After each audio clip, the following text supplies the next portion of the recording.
Selamat sore Ibu, perkenalkan saya Irmawati dari Prodi Sarjana Kebidanan tingkat 1A. Di sini saya akan menjelaskan mengenai dampak tekanan pada kandung kemih. Tekanan pada kandung kemih adalah tekanan yang terjadi ketika kandung kemih biasanya terisi penuh sehingga memberitahu otak untuk menggunakan kamar mandi untuk melakukan mixing atau buang air kecil. Ini terjadi karena melalui saraf di tubuh. Buang air kecil atau berkemih merupakan salah satu proses alami tubuh untuk membuang racun, zat limbah atau sisa metabolisme dan cairan berlebih dari dalam tubuh. Biasanya seseorang dapat membuang air kecil sebanyak 6 atau 8 kali sehari.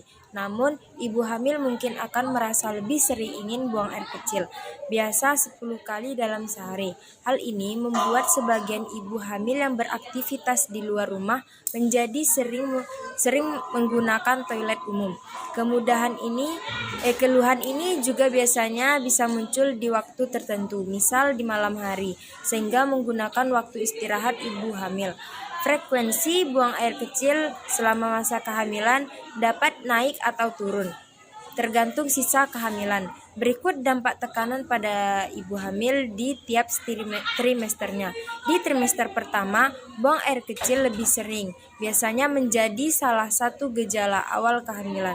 Kondisi ini terjadi akibat peningkatan hormon HCG, yaitu salah satu hormon kehamilan yang dapat membuat produksi urin bertambah disertai pembesaran ukuran rahim.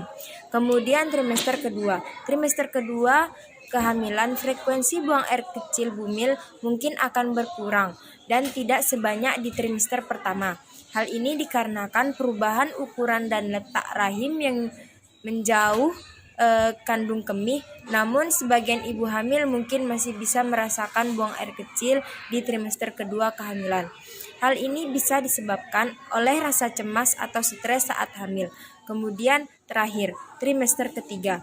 Pada trimester terakhir kehamilan, dorongan untuk buang air kecil biasanya akan muncul lagi dan bahkan bisa lebih parah hingga mengganggu waktu tidur bumil.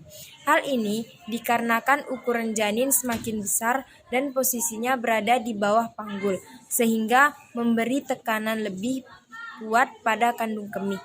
Baik Bu, sekian dari penjelasan saya. Selamat sore Bu, terima kasih Bu.